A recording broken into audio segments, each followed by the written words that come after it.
A Christmas Eve crash. Dreams of a white Christmas turn now Interstate 90 into a nightmare this afternoon. Good evening, I'm Jonathan Walsh. And I'm Michael Baldwin. Lake effect snow led to whiteout conditions, causing a pileup that involved more than 24 vehicles. Newschannel 5's multimedia journalist Ted Cortan just fed back some video. I just was on way home with my honey baked ham.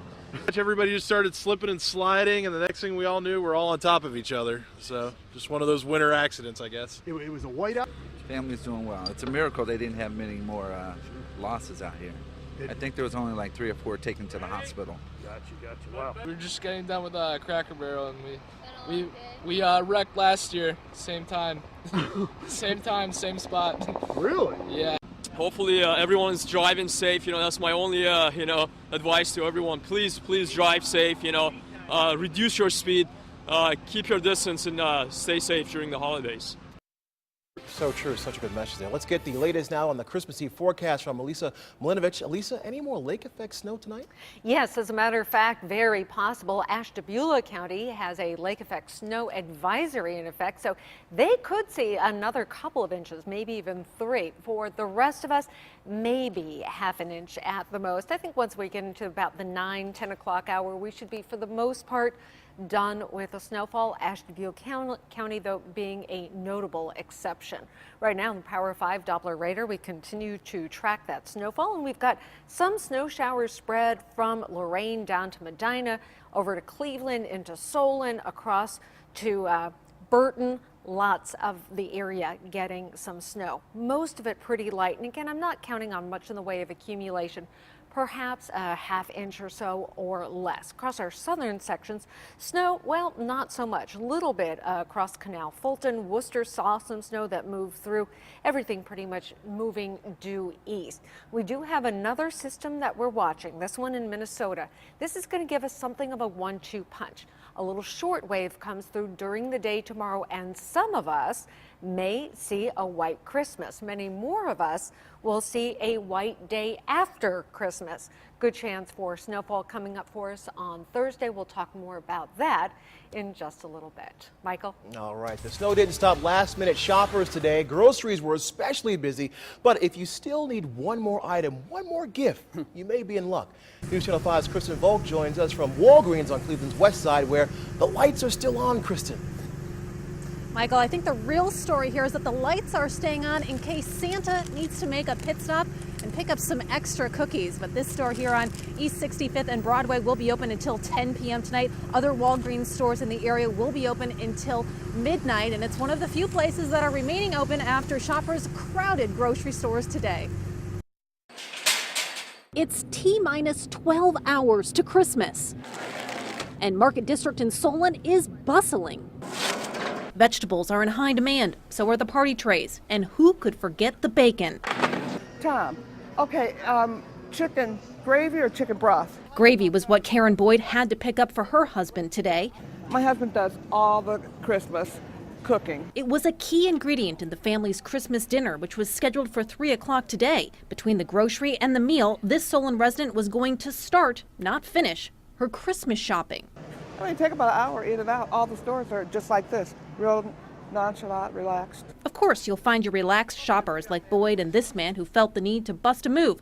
But there's no denying the crowds. It's pretty busy. We're not the only ones procrastinating. It could be worse, but you see everybody running around. Parking lots are all full and everybody's rushing through the registers trying to get the last minute thing. Scott and Kathleen Zielinski didn't plan to be at the grocery today, but they're planning a big morning of opening gifts with the kids, and everyone will need a hearty meal. We got a little bit of breakfast sausage here, some Bob Evans sausage for the kids.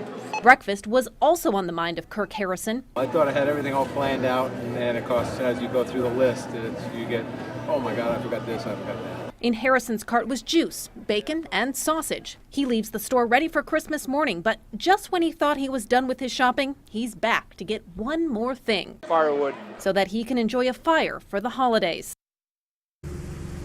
If you need any of those last-minute items, milk, juice, eggs, unfortunately Market District is closed. It will reopen Thursday at 6 a.m. But Walgreens stores, some of them are open until midnight tonight, but those 24-hour stores, they're going to be open all through tonight and into tomorrow. Live in Cleveland, I'm Kristen Volk, News Channel 5. All right, great job, Kristen. If cooking Christmas dinner is not in your plans, you still have options for eating out. Some big national chains like Denny's and IHOP will be open tomorrow. A number of local restaurants will be serving too. To find out which Northeast Ohio restaurants will have Christmas hours, just go to our website, newsnet5.com. Ohio businesses are optimistic about the economy in 2014. You see, a survey of 149 businesses in the Buckeye State showed that 92% of them are convinced the economy will be good or better next year than it was in 2013. The Employer Association of America, which conducted the survey, says Ohio business leaders are more optimistic about the economy than business owners in other Midwest states.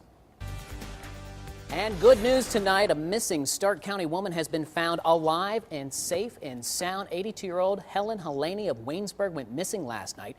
She was found today in Westerville near Columbus thanks to some quick thinking by a driver. State police put Helene's license plate number up on message boards around the state.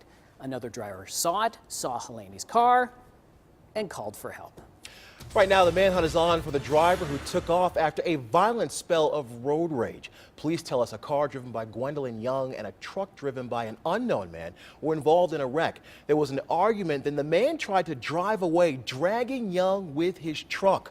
Police say the man then got out of the truck and beat Young before he drove over her and away from the scene. She's recovering at Metro Health. Police say the person they're looking for was driving a white or full-size Chevy Silverado. It has front end damage. The driver is described as a white man in his 40s, about 200 pounds and 6 feet tall. If you have any information that can help investigators, call Bracknell Police at 216-681-1234.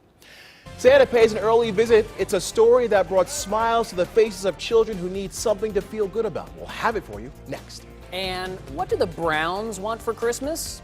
Is it what the fans want? We asked them today. And a few of us picked up about 1.5 inches of snow today, some just a trace. More snow on the way. We could see a white Christmas. Your forecast is coming up.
Well, it's the night before Christmas, and you can feel the excitement in the air of all the children waiting and wanting to wake up in the morning to find out what Santa left under the tree.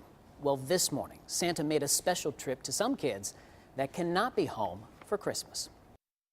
On a cold Christmas Eve morning, Santa made a grand arrival at Akron Children's Hospital.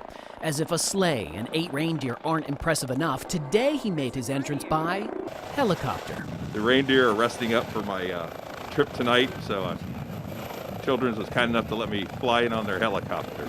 After kicking up a little snow, he waves to the awaiting crowd of kids and their parents. Santa puts his feet on the ground and lets out that familiar sound. Sounds like Santa. Inside the lobby, both young and old are there for the arrival of Mr. and Mrs. Claus. They come here every year on Christmas Eve to make sure the sick children know they won't be forgotten this Christmas holiday. He spots a little one still hooked up to an IV. A visit from Santa can really cheer up his day, but a high five with Santa only comes once a year. It's important to know that, for them to know that they're not being forgotten. When everybody else is out enjoying themselves, going different places, it's important for Santa to come here to make sure they know they're still loved. Santa went floor to floor, room to room, delivering presents, a blanket and a teddy bear to all the boys and girls. Cassandra was a little shy when she came face to face with the big guy, so he dropped off his gifts and left the room. Yeah, thank you so much. But Cassandra knew who had been there. Sometimes words cannot describe the joy a child feels when they see the jolly old elf, but one look at Madeline's face lets you know what's inside. You're welcome. Merry Christmas. Merry Christmas. Just a fantastic program. And those teddy bears that Santa delivered were donated to the hospital by the collection program that News Channel 5 and Kinder Care teamed up on. More than 1,500 bears were donated to the hospital. Right now, for the 62nd year in a row, Santa Claus is getting an early start on Christmas deliveries in the Portage Lake area of southern Summit County. It's all thanks to his helpers at the Portage Lake Kiwanis. Santa gets a police escort as he delivers toys to children in New Franklin, Greene, Coventry Township. So look out for the flashing police lights if you're going to be on the roads tonight in southern Summit County. Speaking of Christmas wishes, the Browns had media availability today, and we wanted to find out what was going on with their wish list. Here's what we found out. I wish that we go to the playoffs next year. The team, finishing with a win, putting building some momentum for the offseason. For the fans, the same thing. Get them excited about something, and so they can enjoy the rest of their 2013. Great Christmas, everyone have a happy New Year, and hope everyone got what they wanted. What are you going to get, buckets of touchdowns? That's the plan. All right, I think for the record, Jonathan and I both hope that they make the playoffs next year. Yes. Don't forget, Monday is your last chance to join Andy Baskin and Mike Cairns for Dogs on the Run. It's Monday morning from 7 to 8:30. Just download the Newsnet 5 app or check out Newsnet 5. We are going to get the latest on the situation on I-90. It was closed earlier today because of a multi-vehicle crash. And we are watching the skies. Some snow still remains for the evening hours. We may see some in time for Christmas Day and a larger system on the way. We've got all your weather details coming up. We'll be right back.